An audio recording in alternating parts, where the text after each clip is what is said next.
I am for the child who's had 7 addresses in a single year because she's in foster care, because her father abused her, and her mother couldn't believe her. She is the child I am for. I am a volunteer child advocate. I am you. Florida residents call toll-free 866-341-1425.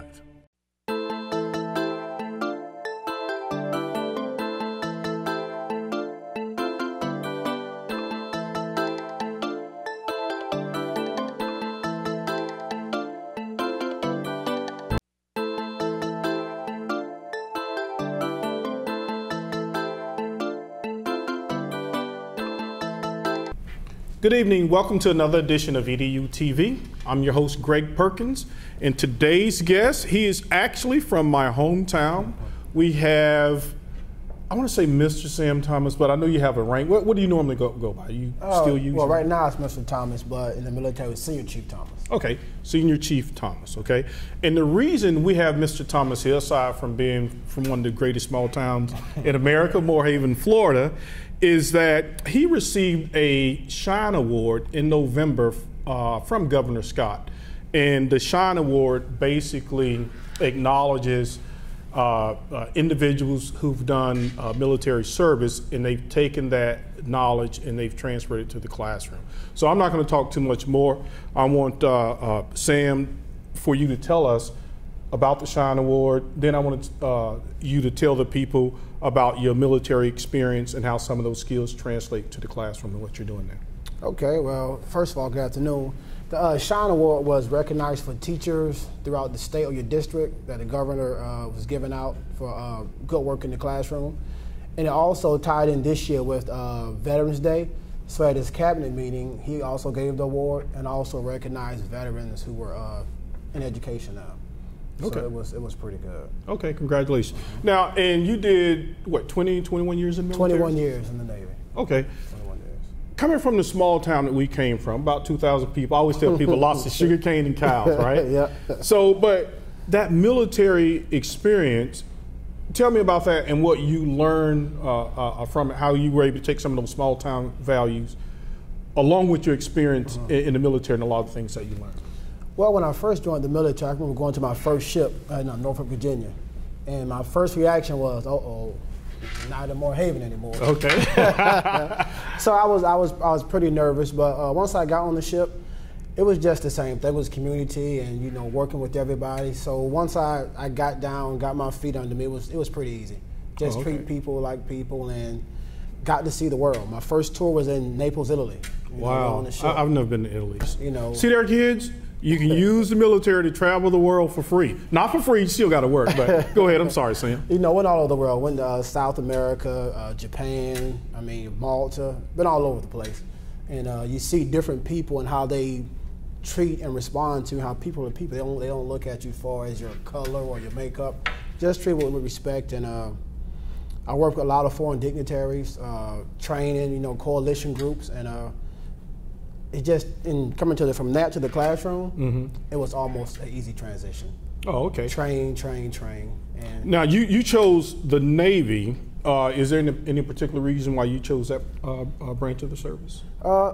Billy Faye Amp, I don't know if you remember him. Okay. Because I was at school playing basketball, and then he came home and said, what, I think it's time for me to go ahead and go on to do something in my life now. I don't play basketball for 2 years, not really taking school serious.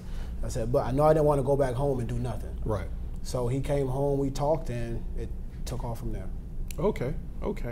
So after that, you decided to become a teacher also in a neighboring town, Clewiston, Florida. Yes. And Clewiston and Moorhaven are similar. Yeah. Except Clewiston, they have the sugar industry there. So sometimes they have a little more resources than what Moorhaven has had. So tell me about the transition from the military to the classroom. From the military to the classroom.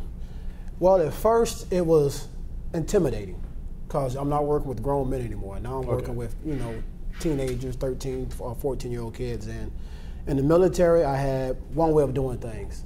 Do this, it's done. Okay. Don't have to worry about no other motivational skills. But in the classroom, you have to kind of work with the children a little more than just that, hammer, do what I say because I told you. They're going to want to ask why. You have to teach them and understand. But it was an easy transition. I mean, get up in the morning, go to work. I work 12-hour days just because I love my job. Mm-hmm. Now, you're a pretty smart guy, Sam. I saw that you did systems information, right? Yeah. Which was a good thing because we're talking about STEM, science, technology, engineering, and math. And what a lot of kids don't understand, that's where a lot of the good, high-paying jobs Yes, are. it is. With technology. So tell me, do you share those experiences with the kids? Do they ask a lot about what was military life like and how they could possibly take advantage of it? Oh, yes, they do all the time. That's the first thing they'll say, Mr. Thomas, tell us a story. And I'll go into, what my background is. Internet security, CISSP, networking, and different people that I met, and they're very interested. You do that in the military? Yes. You're out there shooting guns and fighting? No, you have different skill sets. Depends on how you score on the test, where they'll place you based on your knowledge and education level. So it's not always out there when you're in the open having to shoot guns and shoot people. It's a lot more to it. Yeah, Sam, that's one of the things I found out too, leaving Moorhaven. Like, I had never traveled outside of the state except once growing up in Alabama. And then once you leave Moorhaven, which is a very nice little town, but once you leave Moorhaven, there's an entire world out there. And I find that a lot of minority students, they don't have that exposure. Yes. How can we help fix that? Are the schools taking kids to more places now and letting them interact with business people or military people and let them know that there's a life outside of just a little neighborhood they live in? I believe they're trying to, especially with the reading programs they have now, because I teach language arts, that's my subject area. Okay. So I really push books and reading, because I explain to the students, a book can take you somewhere where you've never been. Right. And then once you get to that location, you can understand it. Okay. And just try and share those experiences. Other than that, you can expose them only so much in Moorhaven and Clewiston. Right. And sometimes the finances is not there, so I just try and get them to read. And I will have some of my ex-military friends come in the classroom and speak. Oh, that's good. Or do a link on Google Hangout so they can talk and see, a sub or something that's going on in the community, just so they can see that, okay, I can do this too. Yeah, or there's just a whole world that exists out there, because I remember what I taught, right? And then these people recruited me to go work in corporate America. And they gave me a credit card to take people out to dinner and do presentations. I'm like, man, you gonna fly me around the United States when you're done? Sam, I had no idea that people live like that. Yeah. And I think that's one of the things that the military offers you.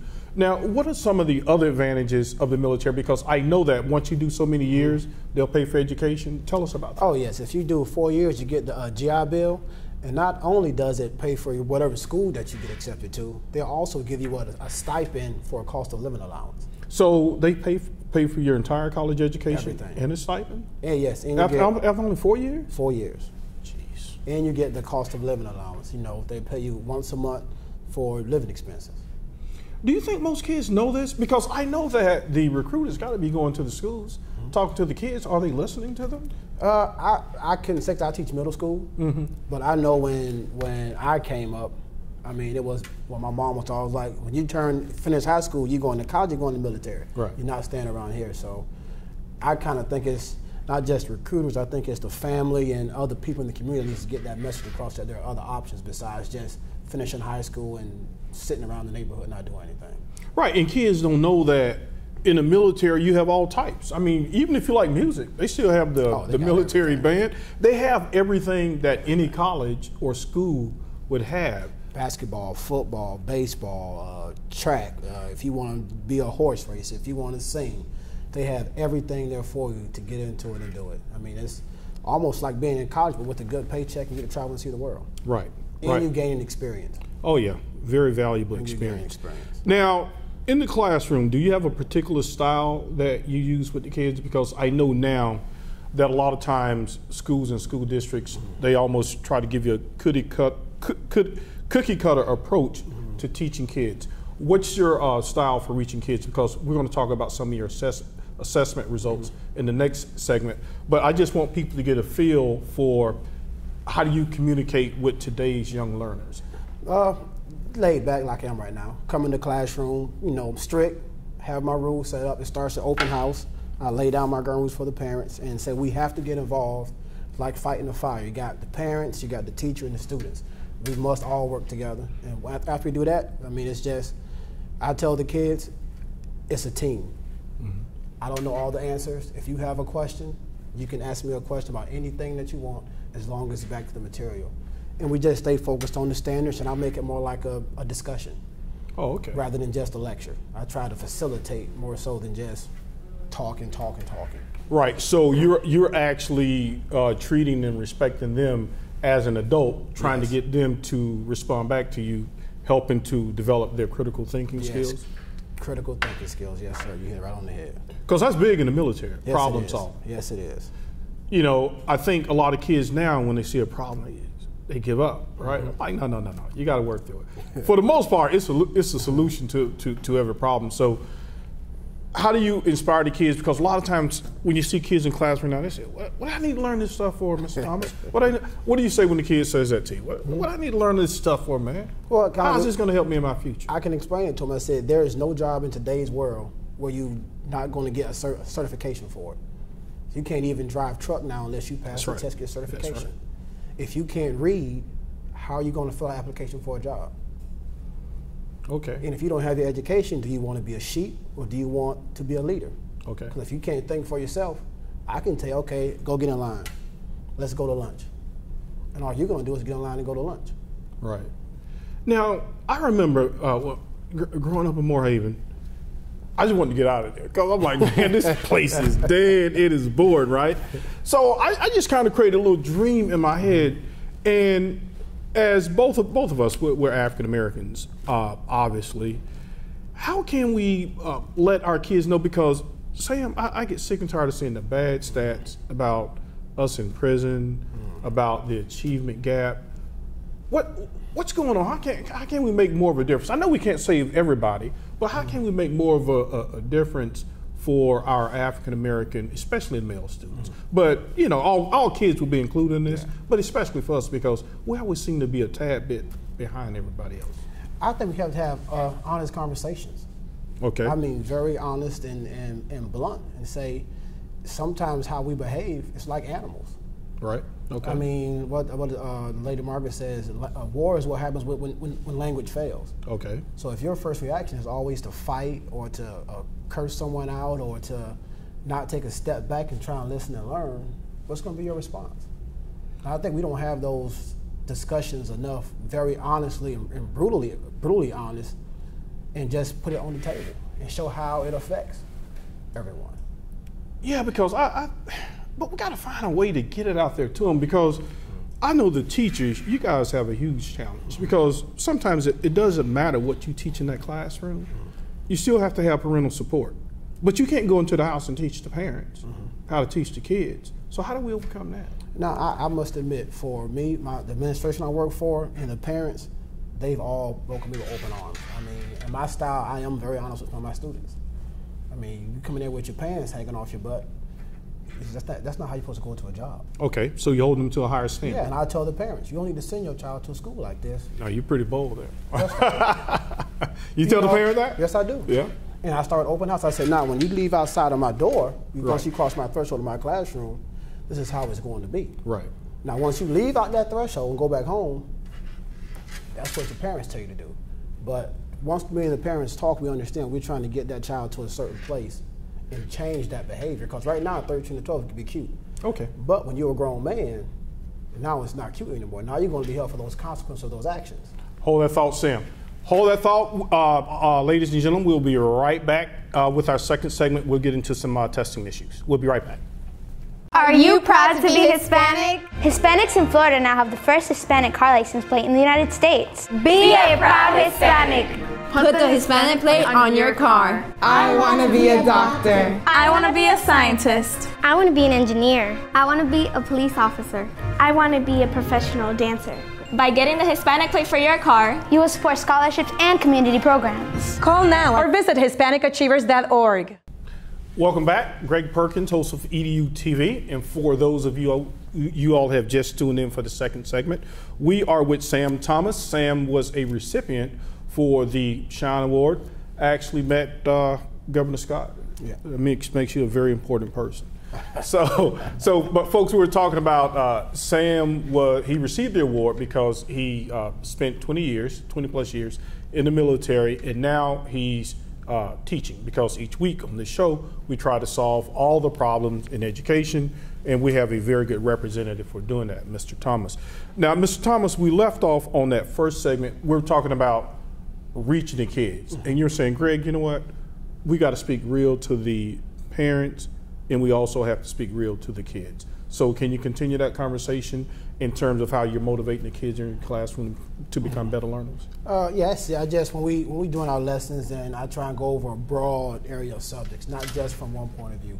And that's one thing the military did really help me out, how to embrace diversity.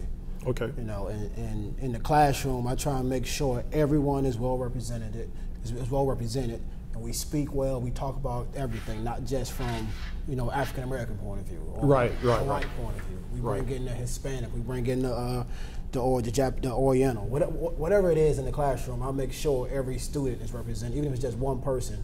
We still try and speak and talk about it. Speaking of which, when you say diversity, there was a Supreme Court case in, I forget the Supreme Court guy's name. Oh, I can't think of his name. But anyway, something came up about affirmative action. He made the comment that blacks should go to less or more intense academic schools, because when they tend to go to your University of Texas, University of Florida, or Harvard even, that blacks can't keep up. I'm thinking, are you serious, dude? So what are your thoughts on that? Do you think, okay, I'm going to admit something on TV. That I've never done before. Growing up in Moorhaven, I never took any advanced classes, right? You know why I never took any advanced classes, Sam? No one even told me that they existed, right? And the one I took, I signed up for geometry. All of my black friends said, Greg, don't take geometry, man. Why are you spending your time taking that hard subject when you can just take business math? And like an idiot, I listened to them. How do we overcome that? Because in order to be prepared for the future, you're going to have to take some challenging courses. So how do we get away from that, Sam, to say, man, I'm not going to take that challenging class. I'm going to take this easy class? I think we just have to put that value on education. Yeah. And I mean, and you look at where we came from as a people, it's where we're at now. It takes a highly intellectual people to make that from slavery to where you at right now in education. It's not just an easy transition. Right. You know what I'm talking about? And for me, I can say in my family, everyone's big on education. So if you didn't take an advanced class, you're looked at, what that boy doing? That's right. You know, so it wasn't even an option or a choice. Right, because I was a very bad student in your aunt's classroom. I'm better now, Ms. Thomas, I'm better now. But we've got to get that message out there. And what you were saying, that you were talking about real talk to your kids, and you even mentioned that to the parents. Now, how do you say that to the parents without them saying, oh, well, who does Mr. Thomas think he is talking to us like that? How do you balance that? Well, because I try and talk to them the way I said. If it was my child in the classroom, I will push my child the same way. Okay. So I'm not going to do anything that's going to hurt your child. But I can guarantee by the time he leaves my classroom, you're going to know the effort was put in for him or her to be successful. Right. And when they leave here, like school is not just to pass this class. We're trying to prepare them for life. That's it. And when you go to a job, you as the mom can't call the boss. Like my mom can't call my boss, Miss Duckstein, Mr. Thomas is sick. Right. She going to laugh at me. You got to learn responsibility for yourself. You have to learn it, yes, and you got to hold the kids accountable. That's my whole goal, is to hold them accountable. They can do it. I don't care what the story was before they came in my classroom, before I met the student. I'm going to teach you as an 8th grader on 8th grade level and some 9th and 10th grade stuff to get you ready for it. And you're going to be surprised at the end result, what you see. And most of the students are very surprised. Right. Now, as a teacher, see, those are very valuable lessons, because I think in schools they should have a class called life. And I think every kid should have to take it before they graduate. But with the recent focus on assessments, high academic standards, do you have time to weave some of that into your curriculum? Yes, you do. And, you know, and the assessments is what drives the rigor. Right. And myself personally, I love the standards. Coming from the Navy, I'm all about instruction. That's you right. give me an instruction, I can read it, then I got to get to that goal by the end of the year. So I look at the standards, and like I said, the people I work for, the administration on down, my co-workers are great. And we sit down and we plan. Okay. And we plan for every contingency plan. Okay, what if this happens? We'll sit down, we practice our lesson, and talk about what are some questions the students may ask. So I actually love the standards, and I love the test also, because I feel you have to assess the students to see where they're at. Right. Right. Now, I'm a big fan of it. Yeah, and you talked about some during the break. You and I talked about some success that you've had with the kids with the assessment. How does it feel? You ever see a kid that thought he couldn't do it, and then he was able to do it? Yes, yes. So how do you do that, and how do you sustain that? Every day, if for example, I have a student who come in, they can't write one complete sentence. Okay. But they have to write for writing at least a 4-paragraph essay. That's right. That's right. But by the time then they first start, I don't worry about in the first beginning, are you going to be a terrific writer? Okay. But I got to get you to get them ideas on paper first. I don't worry about if it's all mumbo jumbo. It's kind of like drafting your first stage of writing process. I don't worry about that. But once you put it on paper, then we can organize it. And we got from August till May. Okay. We're going to make it. Right. But you have to try. And then make me do my job. Make me go home when I grade your paper and essay. Now I got to find strategies to bring you up. Okay. If you don't do anything, you let me off the hook. Okay, a lot of our kids, and I enjoy slang just like the next man, but there's a place for it. How do you balance, let's say, like a lot of times I hear people using incorrect grammar. Now in a social setting, I'm not going to bother anybody, but you hold your kids to that high standard, because it seems to me that sometimes even teachers know that those kids shouldn't speak like that. They continue to allow them to do that. So how do you balance that without, I guess, making the kid feel bad? And maybe it's not even about that, because you can't use that on a real job. So how do you do that? Well, I put myself on Front Street also. I'm from Moore Haven, a small town, and sometimes I'll make mistakes just for the kids to correct me.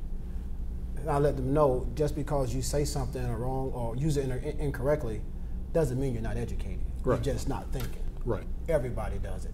Right. But be that voice, and we just speak and have good conversations. Just like I told you, it's like a give and take.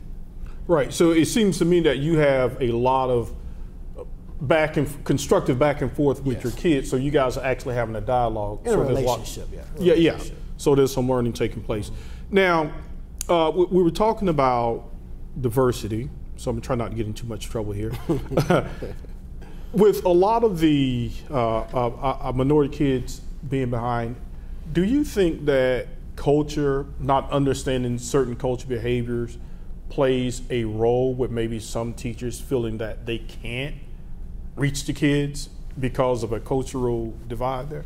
I believe that's a big issue.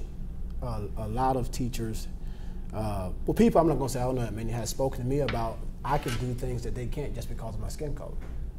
Okay. And I don't agree with it. Yeah, I don't either, because if both of you guys are teachers, what can you do that they can't do? Because I'm speaking to all students, not just one. That's right. Not just one segment in the classroom. Right. So I don't know what that mindset is, but I just feel like when you're talking to someone, you have to be honest with them. I mean, I even have students that tell me, yeah, Mr. Thomas, my mom and dad prejudiced. Well, what do you mean? Well, yeah, they say the N-word at home sometimes. Okay. Okay, but that doesn't mean they're prejudiced. That just means where they're from in a different place and time. Right. That's a conversation I would have. I say, for example, if a child is in the ditch drowning, I guarantee your mom and dad will stop and jump in the ditch and save that child and not worry about it. Right. So we have to just don't say those things and put it in context, but you have to have those kind of, because these students have questions and they're trying to find themselves. And if they ask me that kind of a question, I don't answer it, then I'm losing my credibility. Right. Then they're not going to want to work for me. Right. But I always try and keep it in like a positive way or positive message going back to the classroom. Yeah, but that's I guess a delicate balancing act, and I think maybe we need to get past a lot of that stuff in terms of training, and I think it may work both ways. It is, and this generation is great. I mean, they're so accepting of almost everything. They don't, the stuff that we may be hung up on, they're not hung up on it. Right. And you can see the potential and the promise that a lot of these students have just based on how they interact. I mean, I get called Mr. Blue, I get called Mr. Soto, and we're all different races. They'll just say your name not thinking about it, because to them all you are a teacher. Right. And they just want to come to class, and I believe every student really does want to learn. Right. It's just, can you bring it out of them to make them see that you're concerned about them learning as well, despite what problems they may have or don't have. Right. Right. Now, do you feel that, I know here in Orlando, they have a lot of movements. One's called opt-out. That's where parents say, you know, we're against assessment because, you know, it has to deal with retention. And then in some cases, kids, they may go to school for that, full 13 years, and they can't pass the FSA or before the FCAT 2.0, and they can't graduate. And I know sometimes teachers get torn between that. Do you feel that teachers are receiving the support they need to say, hey, maybe Johnny's not a good test taker? So what are your thoughts on when people say, oh, you know, he did well in my class, but he didn't do well on the test? What do you think of that? I can only speak from my experience. Okay. If a student has an A in my class, I can almost pretty much say he's going to do well on the test, unless he does have a bad day. But if I give a student, say, A in the classroom and he only scores a C or a B, we have other tests, baseline tests, that the students can take, and I can go back and look at all that data and say, well, nope, this is what he did. Then I can actually back up based on the data, this was just a bad test day for him. Okay. You know, because we have other tests that we take throughout the year to see where the student is, what grade level they're on, not just that one time. So you can go back and look and see if it matches up. Do your kids get frustrated sometimes, say, oh, Mr. Thomas, this is too many tests. Why do you have to keep taking all these tests? You know they do, but I don't think it's not in a bad way. Right. And my whole thing is, well, you take this test, but you know the test is coming. Right. So you can be prepared for it. Now, I'm not going to teach you strictly to the test, but by the time we get to where we need to be at, you're going to be prepared. You're going to be prepared for it. Yeah. And are you okay with the high stakes testing for kids, or does it need to be more of a balance to say, you know what, even though maybe the kid missed the FSA by 2 points, 13 years, passed on to classes, does the kid still deserve that diploma? Or I'm not trying to get you in trouble here, but I'm just saying, we're just talking about education. I'm going to tell you my opinion. Okay. I've only done 8th grade, 8th and 7th, that's all I've taught. Right. Now, I do believe there are some students who should not pass just for the sake of passing. Okay. Now, this just me speaking now, because I've seen some students that's in the 8th grade, but you on a 3rd or 4th grade reading level. So I'm asking myself, what's going on in our school system to get a student that's in the 8th grade but still only has 4th grade reading skills? Yeah, I don't know how that happens. And I don't understand it. I'm new to education, so these are just questions I have in my mind. But when you come to my classroom, I don't look at it that way, because I listen to their conversations, and all of them can speak on a 8th grade level. Right. Just their normal conversations every day. Okay. So it's just something that you have to try and close that gap. But I am for the testing. Okay, yeah, so if we summarize it, your experience in the military, it has helped the kids. We have to hold them to high standards, regardless of what their income level is, right? Yes. Socioeconomic status, regardless of what their color is, and regardless if you came from Moore, Haven, Florida, right? That's right. Right? That standard has to be high. It has to be high. Well, folks, we are going to wrap it up. I certainly appreciate Sam for coming on, and I want to implore you to keep up the good work, sir. All right, thank and you. We'll have you back. Let me know when you're in town again. And we're going to have a panel in the spring, and I'll keep you abreast of that. So on that note, folks, happy holidays and good night.